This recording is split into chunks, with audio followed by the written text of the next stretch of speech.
نو خبره دا ده چې یو ناکامه حکومت چې نن قوم په جړا ده او خلکو به وي چې د په ملا خو فوج ولاړ ده د په ملا خو اسټابلیشمنټ ولاړ ده د په ملا خو یورپ ولاړ ده د په ملا خو امریکا ولاړ ده او دا قوتونه چې د چا په شا ولاړي هغه خلاف څوک میدان ته نشي راوتی هغه خلاف څوک خوله نشي پرانیزدلی لیکن دا جرأت او همت الله تاسو ته درکړ الله جمعیت علما ته ورکړ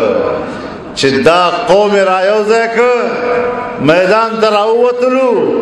او څه شی ته جوړ کړ وځان ته زمری وي خو منګټ مته جوړ کړی دی انشاءالله